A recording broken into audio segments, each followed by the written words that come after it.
Mes amis, on pourrait penser que c'est une nouvelle semaine catch qui commence avec ce Monday Night Raw du 30 septembre 2024 en direct de Evansville, Indiana.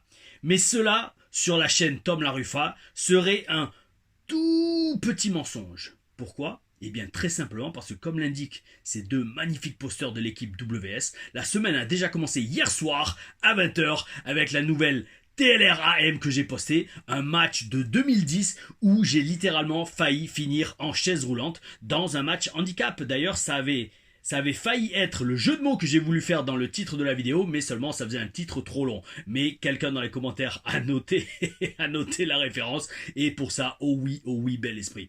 Merci pour vos commentaires sur cette TLR AM d'hier. Ça me fait plaisir. Ça me fait beaucoup plaisir de voir que vous résonnez, vous êtes sur la même fréquence énergétique du catch et de la passion du catch qu'on partage sur la chaîne.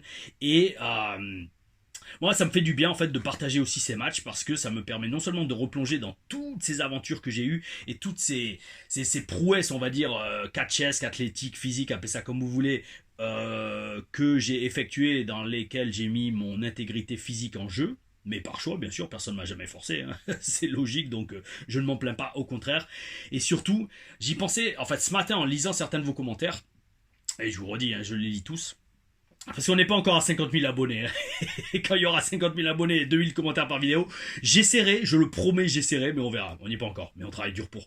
Et donc ouais, ce matin, je lisais vos commentaires, et en fait, je me disais... ça me fait du bien. Oui, autant être honnête, ça me fait du bien de repartager tous ces matchs parce que ça me rappelle le niveau que j'avais avant d'aller à la WWE.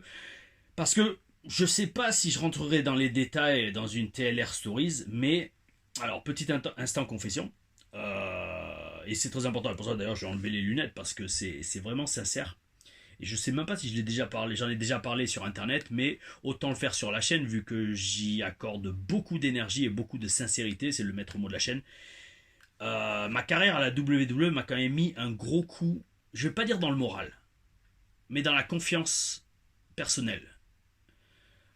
J'ai mis, et je sais même pas d'ailleurs si je m'en suis toujours mis au final, beaucoup d'années à m'en remettre, parce que vous allez voir dans les TLRAM tout ce que je faisais à la WS. Donc avant d'aller à la WWE, j'avais largement le niveau pour être mid-carder easy. Main eventer, ça aurait été dur avec le physique que j'avais, je ne faisais pas, même pas 100 kilos, et à l'époque quand j'y étais, c'était encore le règne des big guys. Mais mid-carder, les matchs de ouf que j'aurais eu avec justement Kofi Kingston, on va en reparler, les Dolph Ziggler, etc. Waouh, moi en fait je me voyais trop dans cette vibe quand j'ai signé en 2012. Et je vous redis, vous verrez tout, hein, je mens pas, hein, je veux dire, ça sert à rien de mentir parce que... Attends, c'était comment la phrase ? C'était, on rattrape plus vite un menteur qu'un boiteux. Un truc comme ça. C'est un pote, William Wolf, qui me l'avait sorti. C'est plus rapide de rattraper un menteur qu'un boiteux. Et bon, et ça c'est vrai. Et donc ça pour dire, dans les TLRAM, vous verrez en fait le niveau que j'avais avant d'être signé à la WWE. Et d'y avoir été et d'avoir été booké comme ils m'ont booké, principalement parce que j'étais français. Autant vous le dire tout de suite. Je ne sais pas si je rentrerai dans les détails dans les TLR Stories, mais j'en ai entendu des vertes et des pas mûres là-bas.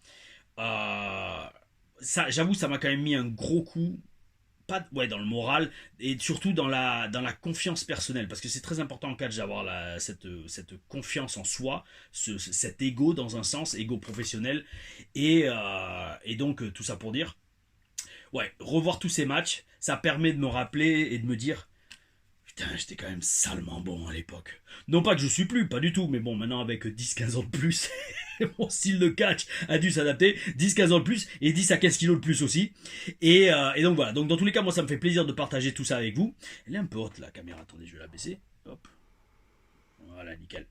Et donc, ça me fait plaisir de partager tout ça avec vous. Ça me fait surtout plaisir de voir que vous rentrez dans le jeu et que vous me dites c'est super, Tom, super, super. Donc, alors, je vous annonce, pour dimanche prochain, on va se faire un sondage. Je vais peut-être le poster plus tôt, comme ça, il y a le temps. Et surtout, j'ai le temps avec Alex de prévoir la miniature de la vidéo. Mais, alors, on va faire un sondage entre...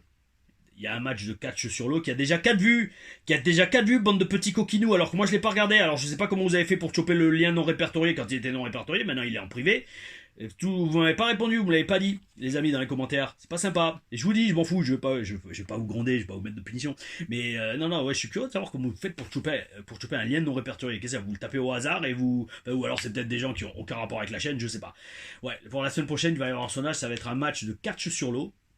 Un match très émouvant pour moi. Et après, il y en a 2 ou 3 autres. Alors, soit c'est un match en équipe énorme, avec plein de prises, mais aucune psychologie. J'en ai presque honte. Ou alors un match contre le sosie de Roman Reigns. Je sais pas, on verra. Bref, je ferai le sondage et vous voterez, vous déciderez de la prochaine TLRAM tous les lundis soirs à 20h. Oh oui, oh oui. Mais en attendant, nous sommes maintenant mardi matin. Et donc, hier soir, lundi soir aux États-Unis, pas à 20h d'ailleurs, 20h heure américaine, mais donc 4h du mat, si je dis pas de bêtises, pour la France. Parce que oui, c'est 6 heures de décalage entre Eastern Time et. À moins qu'il soit déjà à l'heure d'hiver aux States, who knows?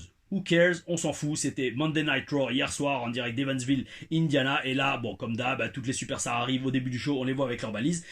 Les amis, on va pas se mentir, hein. C'est le match qui me tardait de voir. C'était Braun Strowman contre Bronson Reed et c'était le main event de ce Raw. Donc avant, vu que c'était le main event, avant on a eu beaucoup de choses. Et voyons cela en détail dans cette hashtag TLR Reviews. Oh oui, oh oui. On commence le show avec une in-ring promo, une promo dans le ring de Jey Uso. Alors, direct avec le nouveau champion intercontinental Jey Uso.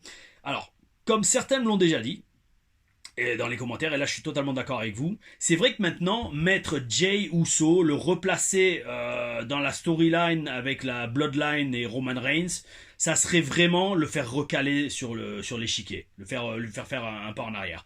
Maintenant, surtout depuis qu'il est champion intercontinental, il s'est vraiment trouvé en tant que superstar solo. Il a vraiment trouvé sa vibe, il a une entrée de ouf, la foule est à fond derrière lui. Il s'est totalement débarrassé justement de l'étiquette Bloodline, ce qui est très important. Vous savez, en catch, surtout la WWE, les étiquettes, ça vous colle, non pas, bon, j'allais dire au CUL, mais ça vous colle sur le front. Et si vous arrivez à vous détacher d'une étiquette que vous avez, franchement, respect total et faites tout pour ne pas retomber dans cette case.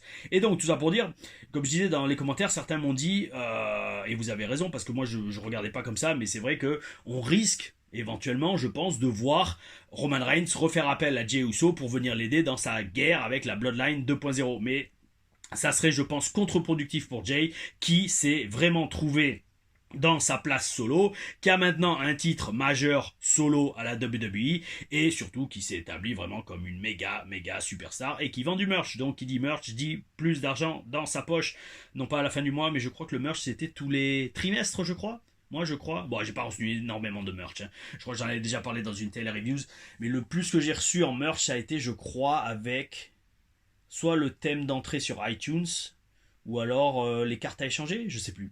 Je sais plus, mais bon, j'ai pas reçu. Ça a jamais fait plus de 3 chiffres, hein, les rares paychecks de merchandising que j'ai reçus de la WWE. Oh it, équivalent de oh oui.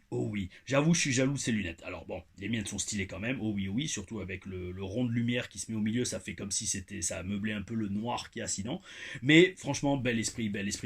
Je vous redis, hein, Jey Uso, on ne s'y attendait pas, mais totalement établi en main event Jey Uso. Bon, peut-être pas main event vu qu'il commence le show avec sa promo. Donc une promo justement pleine d'émotions, au rythme assez cassé, mais ça va, c'est compréhensible vu que c'est une histoire de 14 ans qui trouve un happy ending, et pas celui auquel vous pensez bien sûr.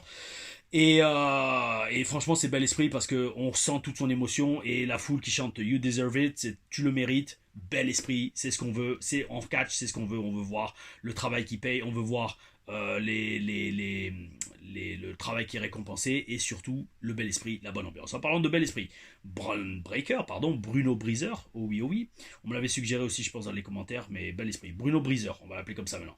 Bruno Breezer arrive et comme prévu, comme tout le monde le sentait venir, comme on l'a annoncé depuis pas mal de temps, surtout suite à cette défaite qu'il a subie contre Jey Uso et qu'il a perdu son titre intercontinental, Babyface Turn de Bruno est annoncé. Il vient juste le féliciter, lui serrer la main. Alors, c'était prévisible. Maintenant, à voir si ça va coller à la vibe de Bruno Breezer. Pourquoi ? Parce que en catch et surtout en développant NXT, pareil, petite histoire, on avait un dicton qui disait, bon, je vais essayer de ne pas dire de gros mots, lance de la MERDE contre le mur et vois ce qui colle. Ça, c'était quand vous n'aviez pas de personnage et que vous cherchiez une solution pour être enfin à la télé. Lance autant de MERDE que tu peux sur le mur et vois ce qui colle. Voilà, ça veut dire fais plein de personnages différents, fais plein de promos différentes en promo days avec Dusty, sur les live events, sur les shows pour te trouver et vois ce qui marche avec la foule, vois ce qui marche avec les officiels, vois ce qui marche avec les coachs et peut-être ça te donnera une petite allée dans laquelle tu peux t'engouffrer pour essayer de venir régulièrement à la télévision. Là, pour Braun Breaker, c'est pas vraiment le même truc parce qu'il est déjà établi, mais je me dis, là, je pense qu'avec ce truc de babyface, ils essayent de lancer ça contre le mur et voir si ça va coller. Je sais pas, je suis mitigé. Parce qu'en fait, ce qui a fait, déjà ce qui fait le succès de Bruno Breezer et qu'il a fait celui de son oncle, enfin de son oncle, voire de son père, mais son père a pas eu une aussi grande carrière solo que Scott Steiner, c'est cette vibe. Ok, Scott Steiner était souvent babyface, mais il était babyface parce que c'était impossible de huer ce mec-là. Il avait tellement de charisme, tellement de physique de ouf, tellement bon au micro et tellement intense dans tout ce qu'il faisait, notamment au micro, que tu peux pas le huer. Même si le mec insultait les fans, en fait, les fans acclamaient Scott Steiner de se faire insulter par lui. Parce que le mec, c'est le genetic freak. Le mec, il avait un physique de ouf, un des meilleurs physiques du business. Donc, tout ça pour dire, à voir. À voir si un Braun Breaker, Bruno Breezer, il faut s'y habituer. Il faut s'y habituer à le dire. À voir si un Bruno Breezer, babyface, qui serre les mains, fait des câlins au bébé et fait des high five avec tout le monde. Est-ce que ça va connecter autant que le Bruno Breezer qu'on a eu jusqu'à présent? Franchement, je suis mitigé. Et je pense éventuellement que la WWE et Triple H va se dire, bon, non, ça colle pas. Il va falloir revenir à qui il était avant, en le gardant babyface. Parce que c'est ça aussi que, bon, il peut très bien être babyface en gardant la badass attitude des chèques et à bois, qu'il avait jusqu'à présent. C'est pas impossible. Seul truc, c'est que justement, en fait, ce qui va dépendre, et là, c'est ce que disait Bret Hart dans Wrestling with Shadows. Alors là, mes amis, faites-moi rêver. Dites-moi dans les commentaires, s'il vous plaît, si vous avez tous vu, j'espère, Wrestling with Shadows de Bret Hart. Parce que là, sans être méchant, hein, vous savez, cette chaîne, c'est la passion catch avant tout. Et passion dans tous les sens du terme. C'est-à-dire le regarder, l'analyser, le vivre dans le ring, et l'analyser dans le ring par quelqu'un qui le vit dans le ring et qui l'auto-analyse pour vous. Oh oui, oh oui. Le partage, la transmission. Oh oui. Maintenant, j'ai presque envie de dire un des tests d'admission pour s'abonner à la chaîne, pour avoir le droit de s'abonner à la chaîne, c'est de regarder Wrestling with Shadows.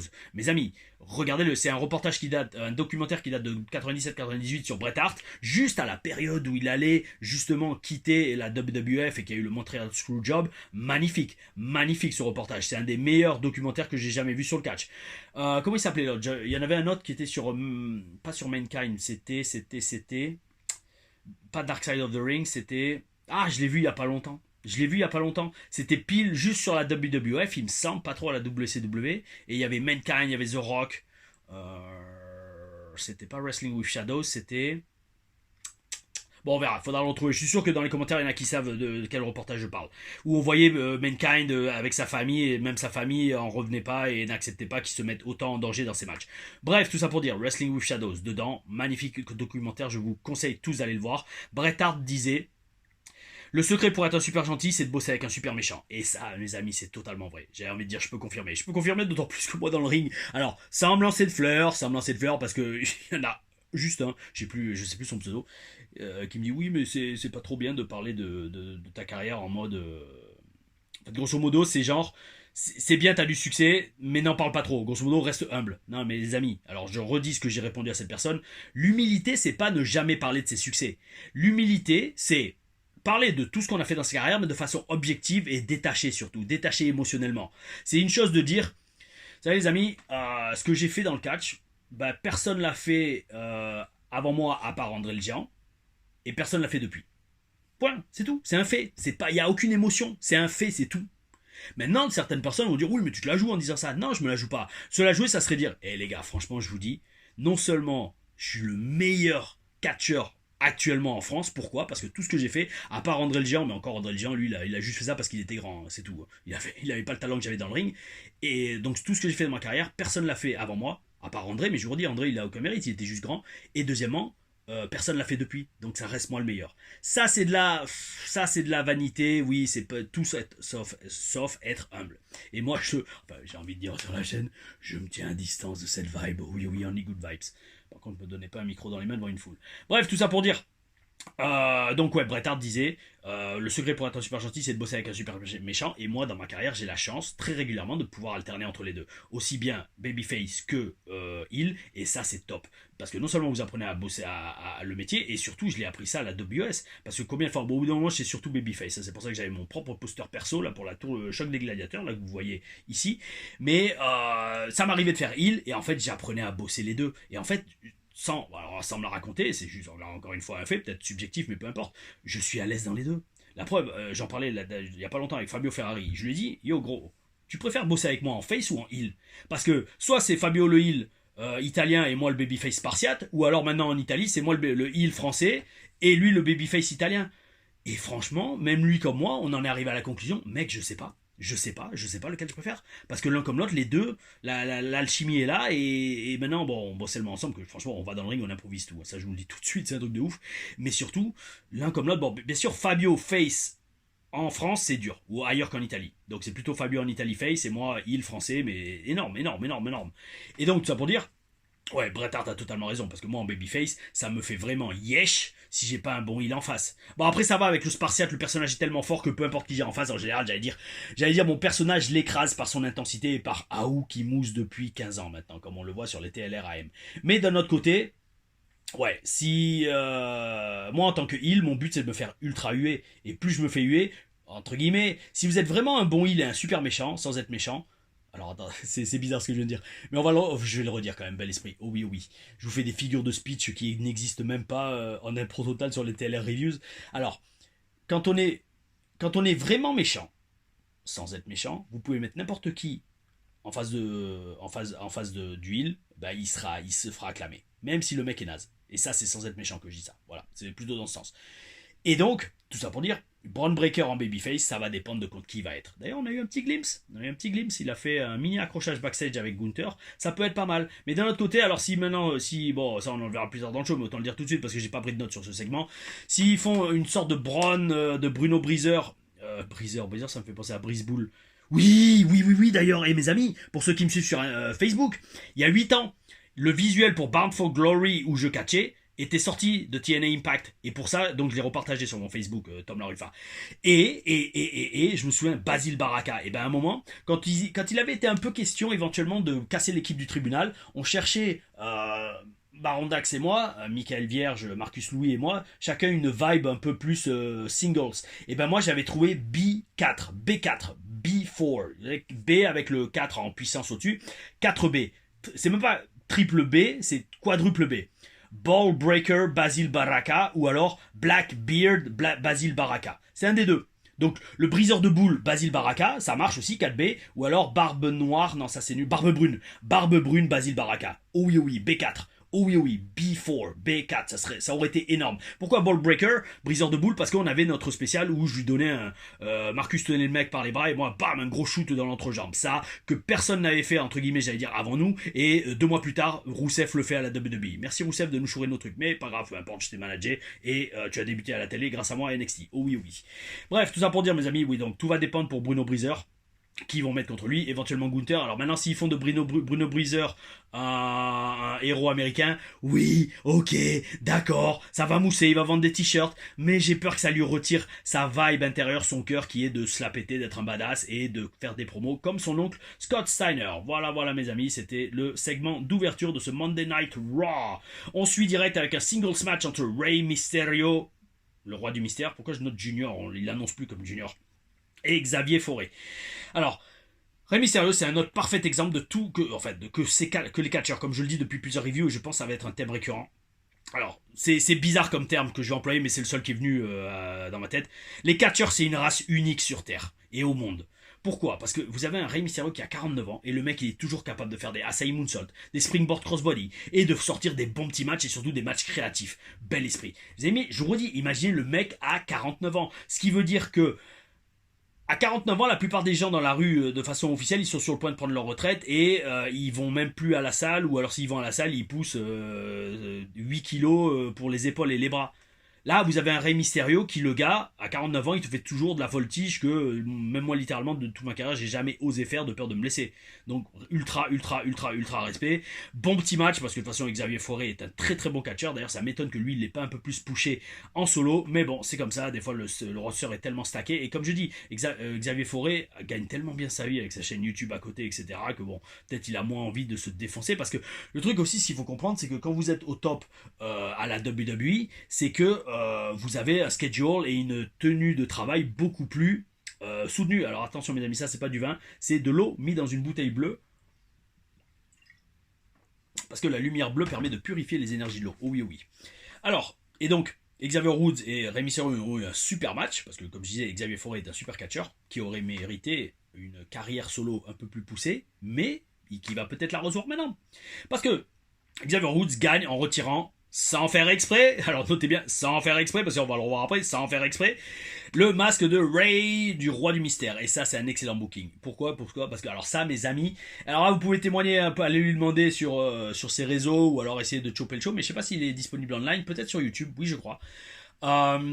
J'avais catché, pas beaucoup de fois, mais la première fois que j'ai catché avec Senza Volto en solo one-on-one, c'était à la TPW début 2017. Et alors là, moi, le premier truc, ça faisait longtemps que j'avais pas catché avec un catcheur avec un masque, avec un catcheur masqué, et surtout, je lui dis, écoute mec, t'as un masque, autant l'utiliser dans le match. Parce que c'est débile, je trouve ça débile. Les mecs qui ont un masque, surtout que j'étais à moitié face, moitié heal dans le match, je me dis, c'est débile que le gars a un masque et que, comme par magie, on l'ignore tout le long du match. Yo, y a rien de plus heal que de s'acharner sur le masque de son adversaire. C'est comme tirer les cheveux, c'est exactement la même chose.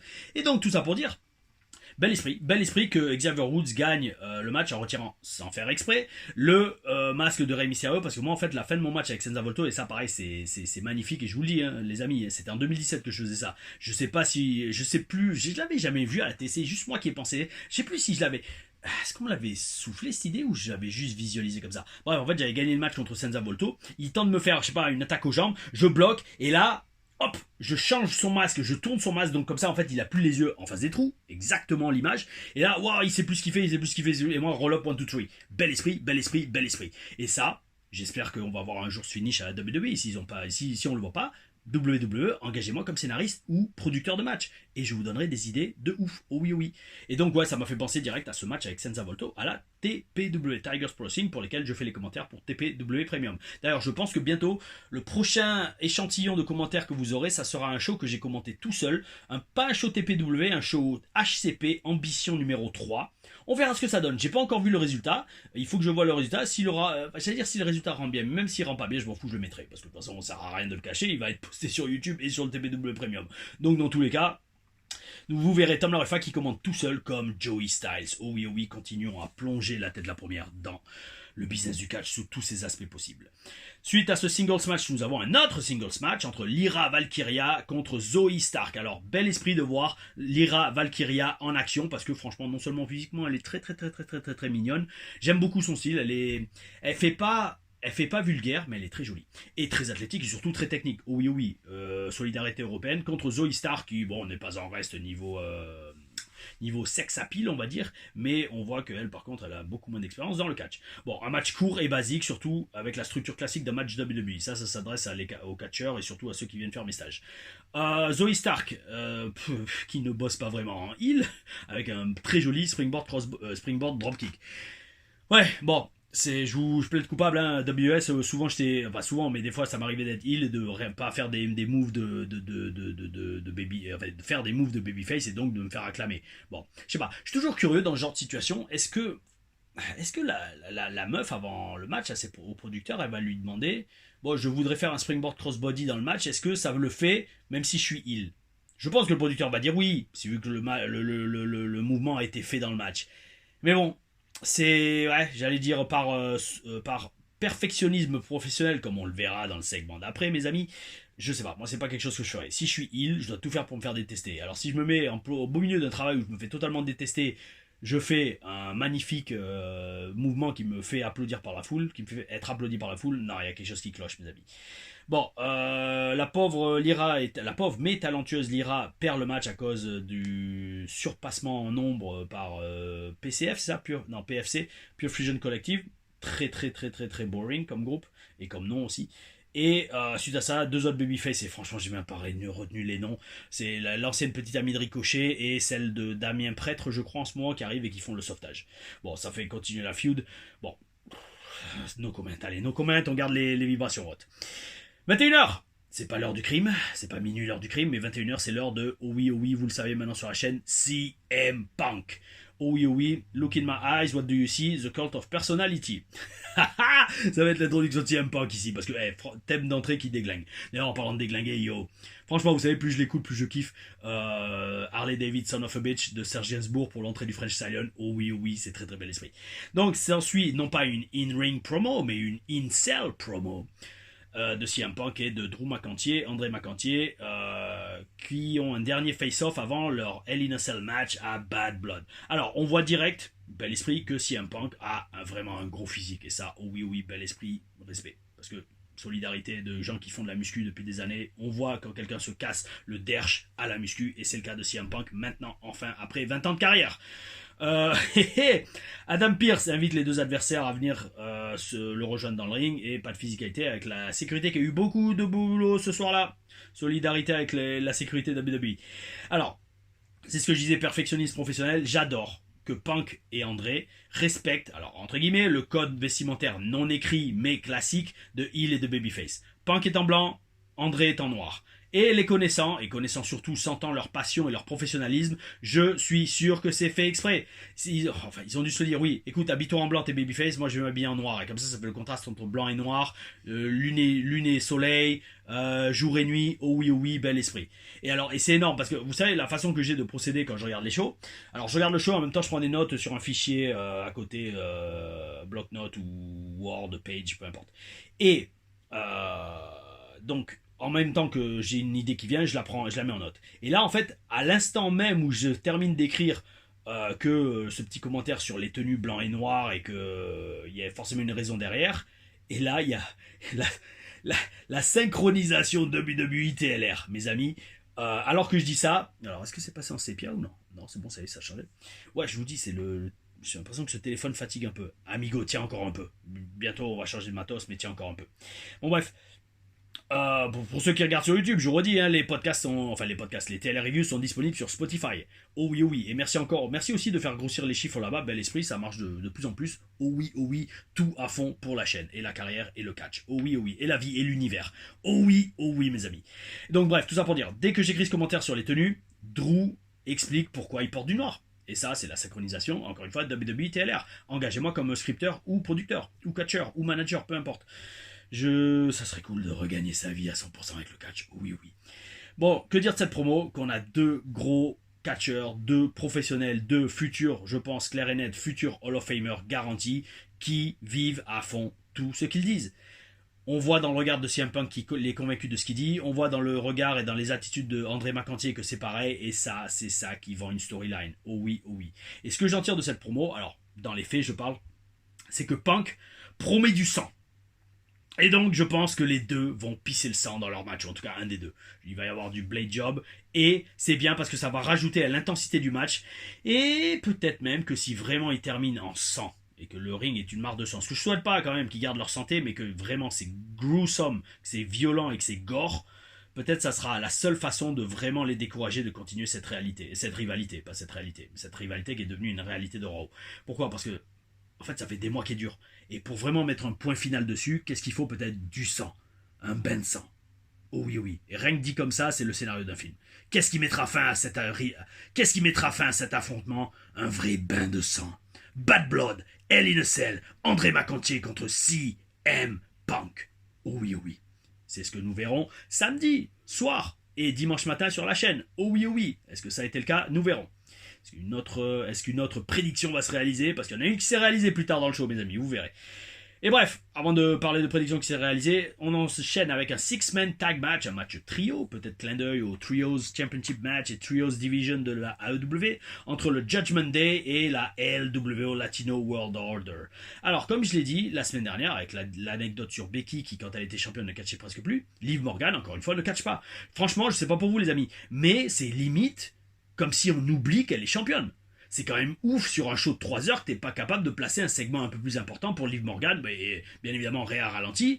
Parce que là, franchement, shoot, si on me demande c'est qui la championne à Raw, attends, c'est qui? Ah ouais, c'est Liv Morgan, mais ça fait 3 mois qu'elle a pas catché. Donc vraiment bizarre, mais bon, c'est comme ça. Alors, c'est un très bon match, bien sûr, on va pas rentrer dans les détails, ça part dans tous les sens, bel esprit. Et c'est un match qui répond aux attentes qu'on a en voyant cette carte. Victoire du Judgment Day grâce à Finn Balor, qui arrive et qui, le petit diablotin, le petit cachotier, comme tous ceux qui ont réussi à regarder certaines TLR-AM alors qu'elles étaient en non répertoriées. J'aimerais vraiment que vous me disiez comment vous avez fait les petits coquinous. Bref, tout ça pour dire, c'est pas surprenant qu'il se ramène. Parce qu'au début du show, bizarrement, il avait dit oh je serai pas là au téléphone à Dom et compagnie. Alors j'avais failli marquer, tiens c'est bizarre que Finn Balor ne soit pas présent sur le show, mais après je me suis dit ouais bon on va se calmer, c'est un heel, on commence à connaître le booking, il va sûrement se ramener sorti de nulle part pour aider ses potes à gagner, et ça a été exactement ce qui s'est passé. Suite à ça, une promo dans le ring qui dégénère en baston général pour faire mousser les deux matchs de Bad Blood, Damien Priest contre Finn Balor et Liv Morgan contre Rhea Ralenti alias Rhea Ripley. La vibe que Dom... Alors, Rhea Ripley a maintenant rajouté une vibe que Dom est en fait claustrophobique. Et suite à cela, il ne va vraiment pas supporter d'être enfermé dans la cage. C'est bien d'avoir ajouté ça. Parce que ça donne une raison pour Dominique de vraiment pas vouloir être enfermé dans cette cage. Ça c'est bien. Parce que même avec le recul, je dis bon ok, il va y avoir un match entre Liv et Rhea, ok cool. Dom est enfermé dans la cage, mais au final, bon, à part le fait d'être enfermé et de pas pouvoir intervenir pendant le match, ce qu'il risque de pouvoir faire après ou avant, peu importe, qu'est-ce que ça fait? Là maintenant d'avoir rajouté que en fait il aime pas les espaces clos, trop serrés, bel esprit. Parce que ça va pouvoir permettre de se foutre de sa gueule tout le long du match, notamment à travers les commentateurs, d'une part, et deuxièmement, bon après d'un autre côté c'est vrai que c'est bizarre d'être claustrophobique dans une cage parce que tu vois à travers les barreaux. Si ça avait été une boîte ou un cercueil, là je comprendrais, parce que bon moi je vais pas dire que je suis claustrophobique, alors j'ai pas beaucoup de phobie, ça je vous le dis tout de suite, mais j'avoue les endroits trop serrés, moi je suis pas trop à l'aise. C'est d'ailleurs pour ça, pour info, la vidéo est présente sur la chaîne, quand j'avais été dans la grande pyramide de Gizeh, ouais, vous verrez dans le passage où je suis dans le petit, pas tunnel, mais oui, le petit corridor qui mène à la grande galerie, pour ceux qui connaissent un peu, ouais, j'étais pas à l'aise, hein, parce que franchement, j'avais le fessard, le fessard, pour pas dire le luc, de quelqu'un juste devant moi à 20 cm, et quelqu'un qui était juste collé derrière moi, dans un truc qui fait 1 mètre sur 1 mètre, accroupi, où c'était bof. Hein. Et c'est pour ça que je suis vite ressorti. Je suis allé dans la grande galerie, dans la chambre du roi, de King's Chamber, pour ceux qui connaissent. Et regardez le vlog sur la visite des pyramides, vous verrez. Oh oui, bel esprit. C'était en 2019. D'ailleurs, c'est une des raisons pour laquelle j'ai aussi lancé la chaîne à l'époque. C'était ça. C'était notamment ces vlogs de voyage. Et donc, tout ça pour dire, ouais, Tom Larufa, un peu claustrophobique, mes amis. Et donc je peux comprendre que Dom ne va pas aimer être enfermé dans un espace clos, même si c'est une cage. Bon, même d'un autre côté, comme je dis, une cage, tu vois à travers. Donc claustrophobie là-dedans, bof. Mais ça rajoute quelque chose à la storyline et au match. Petit commentaire. 3 ou 4 coups de grâce, pas coups de gras, coups de grâce par Finn Balor sur Damien Priest. C'est une prise que j'aime beaucoup. Et malheureusement, je l'ai jamais faite. Je serais curieux un jour de la bosser à l'entraînement et voir de la sortir en match, le double stomp, surtout de la troisième corde. Non, ouais, le double stomp, j'ai dû le faire, oui, je l'ai fait sur une personne au sol, suite à un sunset flip, boom, double stomp, ça oui, mais de la troisième corde, non. Je me souviens, j'avais voulu la faire sur un catcheur, ouais, à la WS, et il avait fait non. Ok, d'accord. Mais c'est un catcheur que je respectais beaucoup plus que moi sur l'échelle de valeur et de la hiérarchie du catch, donc j'avais accepté. Mais ouais, il faudrait que je le bosse, parce que c'est une prise que j'aime beaucoup, parce que visuellement elle est top. Et non seulement elle est top, et c'est surtout, voilà, en fait tu sautes à pieds joints sur quelqu'un. Ça, si c'est pas un finish, je sais pas ce qu'est un finish, les amis. Hein. Suite à ça, singles match entre Chad Gable et Kofi Café Kingston. Pourquoi on l'a jamais sorti? Pareil, dans les commentaires, quelqu'un me l'a suggéré. Bel esprit. Café Kingston. Un super début de match entre lutte et acrobatie, entre deux catcheurs exceptionnels. Alors, deux choses. 2 points de vue sur ce match. Déjà, je me rappellerai toujours de l'époque où quasiment, pas tous les SmackDown, mais quasiment, pendant un moment, tous les SmackDown commençaient par Kofi Kingston contre Dolph Ziggler. C'était le début de SmackDown, on avait du Café Kingston contre Dolph Ziggler toutes les semaines. C'était un peu comme d'ailleurs la vibe Andrade Carmelo. Les deux avaient une alchimie de ouf et sortaient des matchs de ouf. Et ça, c'est bel esprit. Et donc de voir Café Kingston toujours au top dans le ring après toutes ces années, ça je vous parle de ça, c'était il y a 10-15 ans, facile, hein, qu'on avait Ziggler et Café Kingston en opening de SmackDown tout le temps quasiment. Et donc de voir Kofi toujours au top, bel esprit, respect total amigo. Ensuite, deuxième point, je kiffe les gimmicks comme celle de Chad Gable. Parce que le mec est un ultra heel. C'est un heel, ça c'est clair et net, il n'y a pas d'autre moyen de le mettre. Mais comme c'est aussi censé être un très très bon lutteur, le mec même en tant que heel peut faire de magnifiques séquences de lutte et d'enchaînement, de pinfall, de soumission, sans que ça tue son personnage de heel. Et ça, là aussi, c'est top. Parce que il va pouvoir faire des super actions de heel, il se fera huer parce qu'il est heel, et il pourra se la jouer en disant, et si jamais il se fait acclamer, il pourra toujours se la jouer encore plus en se vantant, ouais non mais je suis tellement bon que c'est pour ça que je suis tellement bon dans le ring, et là il se refera huer, donc gagnant sur tous les niveaux. Oh oui, donc j'adore cette vibe de perso. C'est en fait le mec, son personnage est de heel, c'est quoi, je suis tellement bon que c'est pour ça que les gens m'aiment pas. Et je me la pète. Et bel esprit. Donc ça veut dire qu'il peut être, plus il est bon dans le ring, plus il se fera huer. Oh oui, oui, bel esprit. Alors à la fin, il y a eu beaucoup d'interventions. Aussi bien de la part de American Made que de Xavier Bois, Xavier Fauré, qui cause là aussi sans faire exprès. Ça va être le nouveau nickname de Xavier Bois, sans faire exprès, entre guillemets, la défaite de Café Kingston. Alors pareil, là encore, un super booking pour amener petit à petit le break-up entre Fauré et Café, Woods et Kofi. Oh oui, oh oui. À voir, à voir. Est-ce que... Ouais, bon, je pense dans tous les cas, c'est quasiment sûr que ça sera Woods le heel, mais est-ce que c'est pas plutôt Café qui va péter un câble un jour et défoncer Woods? Who knows? Who knows? On verra. On verra. Je suis intéressant de voir comment ça évolue, surtout où ça va évoluer. Est-ce qu'ils vont pousser ça jusqu'à Survivor Series, Royal Rumble, WrestleMania? On va voir. Nous verrons. Nous verrons le booking Triple H que j'aime de plus en plus. Enfin, on se rapproche de la fin du show. Là, on est dans la 3e heure et donc début de 2e heure, on a in-ring promo par Gontran, alias Gunther. Alors déjà, premièrement, désolé pour Ilya Dragunov qui apparemment s'est déchiré les ligaments croisés. Je connais, amigo, je me le suis fait 2 fois à la WWE. Ça pue, all the best to you, amigo. Même si je ne t'ai jamais rencontré, j'ai toujours de l'empathie et je suis compatissant pour les ligaments croisés. Ensuite, Gunther débute la promo, mais il est coupé très rapidement par Sami Zayn. Alors, mes amis, vous m'aviez dit, c'est vrai que j'avais complètement zappé, qu'on a Crown Jewel qui arrive bientôt. Avant Survivor Series d'ailleurs. Et là, maintenant, je me suis dit en voyant ça, mais en fait, je me fais, oui, c'est logique qu'il pousse autant de Sami Zayn, parce que je verrais très bien en main event de Crown Jewel, ou un des gros matchs, Sami contre Gunther. Parce que comme Sami est d'origine syrienne, si je dis pas de bêtises, voilà, Syrie, Middle East, Moyen-Orient, mettre un mec du Moyen-Orient ou d'origine Moyen-Orient en main event contre Gunther qui est un top heel, un peu comme, c'est-à-dire que vous avez fait Orton et Gunther, même si la vibe, la dynamique était inversée en Allemagne, ça a totalement du sens. Et donc je me dis, ouais, maintenant je comprends pourquoi il pousse autant Sami Zayn. Oh oui, oh oui. Parce que moi je me disais au début c'était pour Survivor Series au Canada, vu que Sami Zayn est canadien à la base. Mais là, je me dis, oui, au Moyen-Orient, Crown Jewel, ouais, why not, ça pourrait passer. Alors, à voir maintenant si c'est ce qu'ils vont faire. Parce que dans tous les cas, qu'on soit honnête, même si c'est comme ça reste un booking étrange. Pour moi, ça reste un booking étrange d'avoir mis Sami Zayn autant sur le devant de la scène avec Gunther et personne d'autre en fait. En fait, c'est comme si, prenons du recul, prenons une vue supérieure, mes amis, comme je le fais toujours, j'essaye toujours de le faire, et que j'essaie de vous le transmettre aussi. Au lieu de regarder juste les faits, voyons la scène générale. Vous savez, quand on est un général de guerre, on se base pas sur ce qui se passe uniquement sur le terrain, on essaye de prendre du recul et de voir tout ce qu'il y a autour de nous. Est-ce qu'on est sur des collines, est-ce qu'on est dans une vallée, est-ce qu'il y a un fleuve, est-ce qu'il y a des remparts de ce côté, est-ce que là-bas il y a une ouverture. On essaye de voir la vue générale du truc. Le problème de comment il construit cette storyline, même si ça s'est amélioré sur la fin, à la fin de ce segment, c'est que quand même, là, en fait, depuis toutes ces semaines, c'est comme s'il n'y a que Sami Zayn qui veut être champion du monde. Et ça, je trouve ça, c'est MERDIQUE. Parce que, je suis désolé, mais tout le monde devrait vouloir être champion du monde. Alors pourquoi il n'y a que Sami Zayn qui vient chercher des noises à Gontran? Expliquez-moi, s'il vous plaît, il faut vraiment m'expliquer.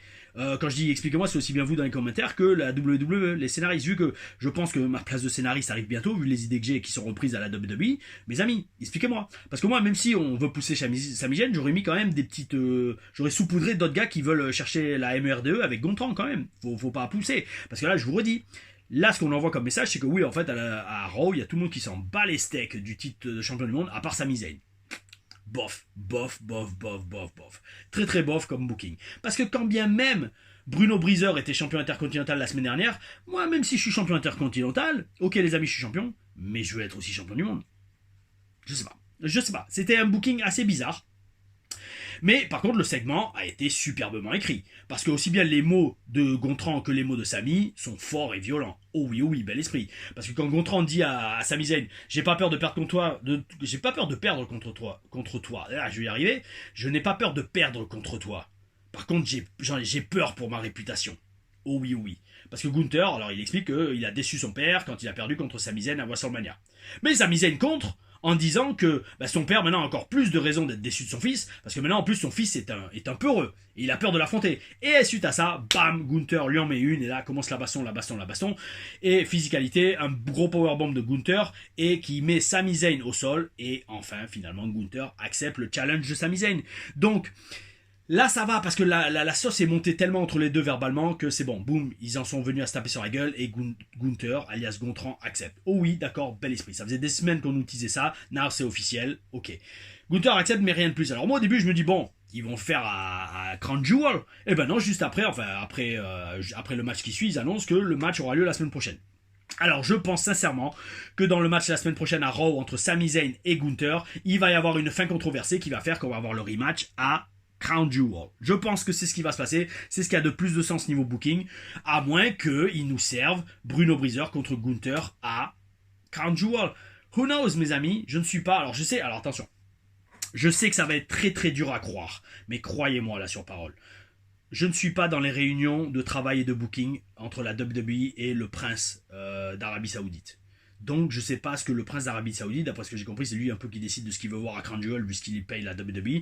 Je crois que c'est lui qui décide un peu du booking. Donc je ne sais pas ce qu'ils préfèrent voir. Est-ce qu'ils préfèrent voir Sami Zayn contre Gontran ou Bruno Breezer contre Gontran en main event de Crown Jewel? Je ne sais pas. Je vais essayer d'avoir mes entrées. Je vais faire comme Dave Meltzer, le mec qui sert à rien, qui est assis derrière son ordi et qui va juste passer des coups de fil. Et je vais voir ce que je peux avoir comme retour. Mais dans tous les cas, à voir comment va évoluer cette rivalité entre Sami et Gunther. En parlant d'évolution de rivalité, nous voyons, mes amis, les Authors of Pain, qu'on ne voit que très rarement en Raw, et c'est très bizarre. D'ailleurs, il y a beaucoup de gens qu'on voit très rarement dans le segment qui suit. On a un tag team match entre Awesome Truth et les auteurs de la douleur. Oh, bel esprit, en français ça rend bien. Les auteurs de la douleur. Oh oui, oh oui. Ça rend mieux qu'en anglais d'ailleurs. Authors of Pain, bof. The Authors of Pain. Ouais. Les auteurs de la douleur. Oh oui, bel esprit. Alors, par contre, expliquez-moi là aussi, mes amis, s'il vous plaît, en commentaire, parce que je suis sûr que vous savez tous, mais pas moi. Est-ce que ça arrive que Karrion Kross catch?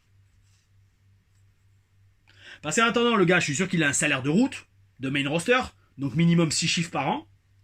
Je veux bien ton spot, amigo. Hein. Volontiers. Hein. Oh oui, oh oui. Par contre, je sais pas si tu serais capable de parler comme je le fais dans mes TLR Reviews. 1 heure. Voilà, on n'a qu'à 40 minutes. Mais 3/4 d'heure, 1 heure d'impro. Oh oui, oh oui. Enfin, d'impro avec des notes, mais quand même. En impro. Oh oui, oh oui. Donc, dans ce match, qu'est-ce qu'il faut en tirer? Que Miz tourne son dos à R-Truth pendant le match et AOP, auteur de la douleur, ADD, en profite pour l'emporter. Cool, ils ont une petite victoire. On comprend que Karrion Kross est en train de rentrer, j'espère que dans la tête de Miz. Mais à voir. Franchement, c'est intéressant, mais sans plus, parce que bon, au final, faut pas se voir la face. Miz, malgré la carrière de ouf qu'il a eu, il est plus vraiment un point central de la WWE. Donc bon, à voir comment ils vont justifier cela, à quoi ça va donner naissance. Est-ce que c'est un accord entre Kross et Miz? Est-ce que Miz va devenir le manager de Kross et que Kross va enfin catcher? À voir, oui, ça serait cool, mais d'un autre côté, je veux bien son spot, ou le spot de Paul Ellering, hein, parce que j'avais fait des promos. Alors, mes amis, ça, je sais, bon, je pense que j'en parlerai un jour dans TLR Stories. Toutes les personnes que j'ai managées, aussi bien sur des shows que en promo days, on avait fait une promo avec les Authors of Pain, elle était magnifique. Mes amis, la photo est sur mon Facebook. Pareil, Tom Laruffa, le fichier, l'album c'est Sylvester Lefort à la WWE. Vous allez voir une photo avec les Authors of Pain et moi devant avec costard blanc, la barbe et la moustache rasée comme le dictateur de Borat là, celui qui fait Sacha Baron Cohen. Les amis, c'était de la hit de ouf. Je n'en dis pas plus, je le dirai dans les TLR Stories, mais allez voir cette photo, likez-la si vous voulez, si vous avez encore Facebook, parce qu'apparemment Facebook c'est démodé.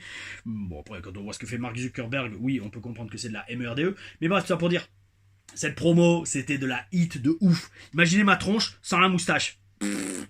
Oh oui, bel esprit. Tout ça pour dire, à voir donc comment ils vont justifier cela, et surtout le temps d'antenne qu'ils vont filer à cette storyline. Parce que bon, quand on n'a pas le temps de mettre Liv Morgan en championne, mais qu'on a le temps de placer cette storyline, à voir, mes amis, à voir. Donc tout ça, c'est un segment rapide qui annonce Gunther et Sami la semaine prochaine à Raw, et qu'on voit Bruno Breezer croiser le chemin de Gontran, et arrive enfin le main event, mes amis, le Last Monster Standing match entre Bronson Reed et Braun Strowman. Alors, en toute franchise, j'avais pas vraiment percuté, j'avais pas concentré toutes mes neurones sur le fait que c'est un Last Monster Standing. Donc ça veut dire que, en fait, tout simplement, c'est un Last Man Standing et qu'il faut pour battre son adversaire, il faut se relever avant le compte de 10. Donc, est-ce que ce match va remplir toutes nos attentes? C'est ce que nous allons voir, mes amis. Donc, direct, chokeslam à travers la table des commentateurs. Ensuite, une chute à travers les chaises. Puis on a un Death Valley Driver à travers des tables près de l'entrée. Enfin, un coup de bélier qui fait passer à travers la barricade, que je dise pas de bêtises, c'était Braun Strowman, je crois. Ensuite, un spear à travers la deuxième barricade. Et carrément, on a même eu Braun Strowman qui joue au poids léger et qui saute de la troisième corde à l'extérieur du ring sur la sécurité. Bronson Reed, tout le monde est au sol. Mes amis, la sécurité a eu beaucoup de travail ce soir-là. Oh oui. Alors, Petit commentaire, mes amis, et ça va me permettre de partager une anecdote, que je ne sais pas si vous êtes au courant, mais j'ai l'impression quand même que Braun galère beaucoup dans ce match, physiquement. Il boite. Ok, c'est de la vente, mais je pense pas que c'est que de la vente. Pourquoi je dis ça? Parce que vous savez qu'à NXT, c'est un truc de ouf. Le mec s'était fait opérer du dos à NXT au Performance Center. Je sais pas si vous réalisez le truc. Le mec, il a même pas encore commencé sur le main roster, il se fait déjà opérer du dos. Pourquoi? C'est pas vraiment de sa faute. Le mec, il a fait du powerlifting toute sa vie. Le mec, il a soulevé des charges qu'on peut même pas imaginer à quel point c'est lourd. C'est un truc de ouf, parce que vous savez, bon, moi je vous parle de vécu. Au soulevé de terre, mon but un jour, c'est d'arriver à soulever 200 kg. Si le jour où je soulève une fois 200 kg au soulevé de terre sans ceinture, parce que moi je m'entraîne sans ceinture pour le soulevé de terre, ça sert à rien, pour moi j'ai l'impression que c'est de la triche, je serai content. Et je me dis, c'est bon Tom, c'est bon, maintenant tu peux y aller tranquille, et voilà. Mais je soulève facile 150 kg, easy. 150 kg, on est fiers. On dit, ouais, c'est bien. Yo, des mecs comme Braun Strowman, ils soulèvent 400 kg. Et quand vous soulevez 400 kg, c'est limite 3 fois plus que ce que moi je soulève. Et on n'arrive pas à imaginer ça. Si on s'imagine qu'à ce niveau-là, après les kilos s'enchaînent. Non, non, non, non, ça reste quand même 20 kilos en plus, ça reste quand même super lourd sur une barre qui en fait 300. Tout ça pour dire, Braun Strowman, powerlifter de ouf toute sa carrière, arrive au Performance Center, s'entraîne comme un ouf, et un jour, bon, Bill DeMott, dont je parle dans ma première Taylor Stories, et dont je reparlerai sûrement d'autres, un jour s'amuse à lui faire Gorilla Press toute la classe d'entraînement dans laquelle il était, et dans laquelle il y avait des mecs qui pesaient 100, 120 kilos, hein, facile, hein, des Sawyer Fulton ou des Baron Corbin. Qu'est-ce qu'il en résulte? Le mec, le lendemain, chez lui, il n'arrive plus à se lever, il n'arrive plus à bouger. Il est allongé au sol dans le salon, il nous avait expliqué. Sa copine de l'époque, qui était serveuse au bar de striptease, dont je vous ai parlé, Dancers Royale, sur East Colonial Drive à Orlando, appelle les urgences, et là, il doit se faire opérer en urgence du dos. Je crois que c'est pas fusion des vertèbres, mais un truc comme ça. En développement, grâce aux gros entraînements de Bill DeMott. Ouais, et donc là, je pense qu'avec toutes ces années, surtout passées sur la route et à catcher, j'espère vraiment que son dos va bien, mais je l'ai trouvé vraiment ralenti et qu'il galérait. Et c'est peut-être pour ça qu'on le met dans des matchs d'attraction comme ça, pour un peu le protéger et pas le faire catcher trop souvent, et surtout des vrais matchs de catch, entre guillemets. Donc Braun, j'espère que tu vas aller bien. Big Country, comme on t'appelait. Alors, mes amis, ne l'avait-on pas prédit? Le ring casse suite à un superplex. Et ça, encore une fois sur la chaîne, nous l'avions tous vu venir. Gros comme une maison, peut-être pas comme une maison, mais comme les compétiteurs de ce match. Et mes amis, au final, nous avons eu une victoire de Braun Strowman qui gagne grâce au retour de Seth Rollins. Seth, prénom du frère maléfique d'Osiris. Oh oui, oh oui, Seth.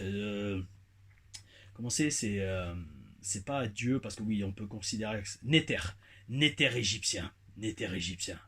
Seth. Un nom à forte connotation ésotérique, mes amis, pour ceux qui s'y connaissent un peu. Oui, oui. Donc, mes amis, malheureusement, je pense pas qu'on verra Strowman contre Reed, part 2. Deuxième partie. Mais plutôt, je pense que c'est Seth qui va partir feuder avec Bronson Reed. Alors, bonne ou mauvaise chose, je pense que c'est une bonne chose pour Reed, parce qu'il mérite le push, il est franchement très bon et très explosif, il est bon au micro, il ressemble beaucoup à Akam de Authors of Pain, des auteurs de la douleur, mais bel esprit. Franchement, très bel esprit, j'aime beaucoup Bronson Reed, parce que, voilà, ok, il n'a pas un physique de Monsieur Olympia, mais en attendant, il bouge bien pour la masse corporelle qu'il a, et franchement, dans le ring, il assure, il est safe, il fait avancer les storylines, il a un bon jeu d'acteur. Oh oui, oui, Bronson Reed, tu as tout mon soutien, et si et ça va être le cas avec Seth Rollins fait avancer ta carrière, vas-y mec, fonce, et peut-être même un titre solo à toi prévu dans les semaines à venir.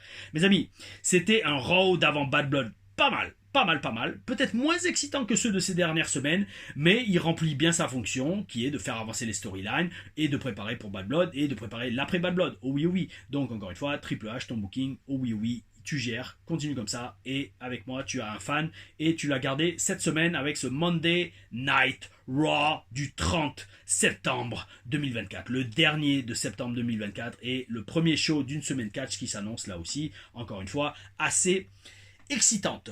Mes amis, avant d'enchaîner sur le commentaire, donc faisons un petit bilan de ce qu'on va avoir cette semaine. Donc on va avoir Dynamite, ça c'est sûr, mercredi, mais les 5 ans d'anniversaire de Dynamite, donc oui, grosse semaine.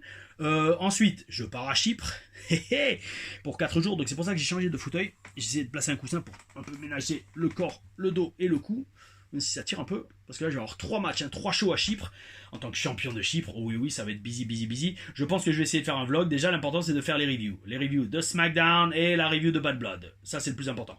Et suite à cela, on verra pour la suite, mais ouais, je vais essayer de filmer. Ça dépend. Si je vois qu'il n'y a rien à filmer ou que j'arrive pas à filmer des bons trucs, je ferai pas de vlog. Mais, parce que si c'est pour filmer la chambre d'hôtel, regardez les amis, c'est ça la chambre d'hôtel, qui apparemment l'hôtel est stylé, hein, c'est au bord de la mer et tout, il y a une piscine et tout. Alors je sais pas si j'irai à la piscine parce que je ferai peut-être les vidéos.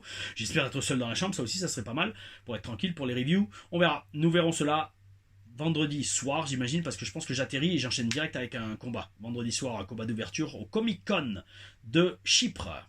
Oui, oui. La vie de catcheur, mes amis, que vous vivez en direct avec Tom Larifa sur la chaîne Tom Larifa, où je vous demande et vous encourage à poster en commentaire vos questions. Et c'est la question de la semaine que j'ai sélectionnée, un peu en rapport avec Raw, qui vient de Dylan TPW, qui, si je ne me trompe pas, c'est un jeune stagiaire élève de la Tigers Pro Wrestling, qui a commencé il n'y a pas longtemps, il a 17 ans. Ça va, il a un bon petit niveau, mais c'est toujours pareil, comme je le dis souvent, c'est super d'avoir un niveau et du potentiel, mais il faut travailler pour le développer. Oh oui, oh oui, et jamais se reposer sur ses acquis. Chose que je ne fais pas et je ne ferai jamais. Oh non, oh non. Alors, Dylan, tu me dis, salut Tom, j'espère que tu vas bien. Petite question. Quand tu étais à la sécurité à SmackDown et Backlash, comment était le débrief et comment vous vous êtes préparé? Je kiffe tes vidéos et tes anecdotes. Oh oui, oh oui. Merci, amigo. Donc, alors, autant en parler, parce que le truc, c'est que faire une TLR Stories juste sur Backlash et SmackDown, je vous ai dit, il n'y a pas énormément de choses à dire. Donc, bon, après, sans rentrer trop dans les détails, parce qu'il y a des choses qui se disent, il y a des choses qui se disent pas en public. Alors, quand tu étais à la sécurité à SmackDown et Backlash, comment était le débrief et comment vous êtes préparé? Alors, franchement, t'es booké en extra à la WWE, d'accord? Ils nous ont confirmé au dernier moment, hein, genre 2 jours avant. Parce qu'après, il fallait renvoyer tous les tests médicaux, comme je vous ai dit, les analyses sanguines et bel esprit, oh oui, oh oui. T'arrives sur place, t'as le call time, midi et demi, 1h maximum. Et là, en fait, je sais pas s'ils nous l'ont dit très tôt dans l'après-midi. Ouais, peut-être vers 2-3 heures de l'après-midi. 2-3 heures de l'après-midi, ils nous ont dit, bon, on va avoir besoin de pas mal de gars de la sécurité. Restez dans le coin pour que vous soyez facile à trouver. Donc on était une bonne dizaine, d'accord, d'extra. Et l'agent le producteur du segment, c'était Bobby Roode, que je connaissais un peu, de la TNA. Donc grosso modo, en fait, pour faire très simple, il s'adressait à moi et moi je répandais le mot parmi les extras, grosso modo, hein, pour faire vraiment dans les grandes lignes, sans rentrer dans trop les détails. Et en fait, une fois que eux avaient fixé le segment de ce qu'ils voulaient faire, bah en fait, ils sont venus nous chercher, il me faut, bon allez, il me faut 8 mecs de la sécurité. Toi. Alors je pense qu'ils sélectionnent aussi par rapport à la taille et au look également. Voilà, et puis voilà, et après ils nous ont expliqué comment allait se dérouler le segment, à quel moment du show c'était. On est allé récupérer tous des t-shirts sécurité, qu'ils en ont une chier en stock, hein, parce que on sait jamais, ils savent jamais, en fait, pour faire très simple, sans rentrer dans les détails, ils savent jamais à l'avance ce qu'ils vont faire. En général, ils le découvrent le jour même. Alors, des fois, oui, parce que c'est vrai qu'à SmackDown, ils avaient prévu beaucoup plus d'extras que le lendemain à Backlash. Mais le problème, c'est que ça s'est retourné contre eux. Parce qu'en fait, le lendemain à Backlash, pour la petite histoire, le lendemain à Backlash, on était genre divisé en 2 le nombre d'extras de prévus. Et en fait, arrivé sur place, combien on a d'extras aujourd'hui? On est que 6. Oh mince, il nous en faudrait beaucoup plus. Et alors moi tout de suite je suis attends, si tu veux je peux les appeler, j'ai le numéro de tout le monde, je vais voir qui est encore présent. Et en fait c'est ça le problème, c'est qu'en fait il y en avait 3 ou 4 qui étaient encore présents à Lyon. Mais 2 ou 3 autres ils étaient repartis. Alors il y avait Fabio Ferrari qui était reparti en Italie, Antonio Adamo qui était redescendu sur Avignon. Et donc au final, ouais c'est dommage, on aurait pu en avoir beaucoup plus, mais eux ils n'avaient pas prévu ça, parce qu'ils n'avaient pas prévu je pense qu'il y aurait besoin de la sécurité pour balancer le False Count Anywhere ou No Disqualification. Lâchez-vous, pour citer Nick Aldis, pour ceux qui étaient à Backlash ou qui l'ont vu. Lâchez-vous, sans disqualification ou False Count Anywhere, je sais plus. Et donc voilà. Donc en fait, voilà, c'est comme ça. En fait, c'était. Et pour ce qui est de comment c'est préparé, comme je vous ai dit, moi j'avais partagé dans une review il y a quelques semaines. Quand il m'avait été communiqué l'information qu'Orton allait mettre sa belly to back sur moi. Comme je voulais pas aller emmerder Orton en disant monsieur comment vous allez la mettre et tout, non c'est pas pro du tout, et surtout un mec du niveau d'Orton. Orton il te dit un truc, tu fais ok monsieur pas de problème et tu le laisses tranquille, c'est tout. Et donc en fait j'avais demandé, je me souviens à Fabio Fari, yo mec tu peux sortir ton portable parce que je le mets, il était dans le sac, tu peux aller sur YouTube, tu mets Randy Orton, belly to back suplex, table des commentateurs, commentator stable. Et là, il y avait des petits clips qui montraient des compilations de cette prise. Et là, en fait, je regardais la prise, je l'étudiais sous tous les angles. Parce que je voulais voir, ok, il met sa main comme ça, il lève le gars comme ça, et il faut être positionné de profil et tout. Parce qu'en fait, voilà, c'est ça. C'est professionnellement, je voulais me préparer au maximum pour ça. Mais il n'y a pas eu de truc, on était au bord du ring à répéter le truc. Ça a été franchement total au feeling. D'ailleurs, c'était bel esprit. Parce que là, j'ai vu que Orton, franchement, pour la petite histoire, le mec, même s'il a eu opération du dos, même s'il a eu pas mal de blessures dans sa carrière, le mec il a une force de taré. Le mec il m'a soulevé, je suis parti tout seul. Hein. J'ai donné appel d'impulsion et il m'a soulevé, je fais ah d'accord ok. Parce que moi en fait, bon je l'avais déjà dit mais je le répète, c'est pas grave. Parce que bon les chiffres grandissent, merci pour la chaîne, donc je pense qu'il y en a qui regardent les reviews alors qu'ils n'ont pas vu les 37 autres que j'ai fait avant celle-là. Genre, même moi, j'en reviens pas. C'est ma 38e TLR Reviews, les amis. Un truc de ouf. Un truc de ouf. Et dans chacune, je suis quasiment sûr que dans chacune, vous trouverez une information que vous ne trouvez pas dans les autres. Une anecdote ou un truc comme ça. Donc regardez-les toutes. Oui, oui. Bon, bref, tout ça pour dire. Le truc, c'est que, comme je l'avais dit dans une autre review, moi, mon but avec Randy, c'était de surtout pas lui faire mal, de surtout pas le blesser, de surtout pas être lourd. Pour pas qu'ils disent, ouais, putain, le français, 100 kilos, lourd à soulever. Non, moi, je voulais être le plus léger possible. Alors, donc, j'ai donné l'impulsion, le mec, il m'a soulevé comme si j'étais un poids plume. Un truc de ouf. Et je suis tombé sur la table. Je me suis écrasé sur ce dessus en plastique, je crois, qui a bien craqué. J'étais tout content. Je fais, ouais, je l'ai cassé dans ma tête. Et en fait, après, quand j'en ai parlé à Jus et à Chiro, je fais, ouais, je l'ai cassé le dessus de la table. Je fais, non, non, il était nickel. Je fais, mercredi. Parce que j'ai bien entendu un crack. Et c'était pas un crack de mon dos. Donc, je pensais que c'était le crack d'autre chose. Bon, bref. Tout ça pour dire, mes amis, je suis tombé après à côté de la table des commentateurs et Ajus m'a donné un gros shoot. Tu me le paieras, Christophe, ça, tu me le paieras un jour. Oh oui, oh oui. Mes amis, ainsi touche à sa fin cette review, hashtag TLR Review de Monday Night Raw. J'espère que vous avez kiffé, comme d'habitude. Gardez le bel esprit, gardez les bonnes énergies, les vibrations hautes. Abonnez-vous, likez, partagez. Bon, après, je le répète, je sais que c'est un réflexe. Franchement, je vais vous parler. Franchement, les amis, ça me gave de le répéter à chaque fois. Parce que c'est pas naturel. Mais tous les YouTubeurs le font. Ils ont même les petits trucs ching qui apparaissent avec subscribe, avec le petit clic de la flèche et mettez la cloche, ding ding, comme ça. Moi, alors j'allais dire, non seulement j'ai la flemme, mais je fais tout seul quasiment, à part les fonds de Alex Castillo, Horizon Wrestling. Oh oui, oui, merci frérot. Mais voilà, tout ça pour dire, les amis, vous savez quoi faire. Faisons monter les compteurs. C'est pas la finalité, mais c'est un petit aparté, j'ai envie de dire, sur le chemin que nous menons tous ensemble et sur lequel nous avançons gaiement et avec toujours le bel esprit. Oh oui, mes amis, je vous souhaite un bon début de semaine et on se voit jeudi pour la review de Dynamite AEW. Oh oui, AO.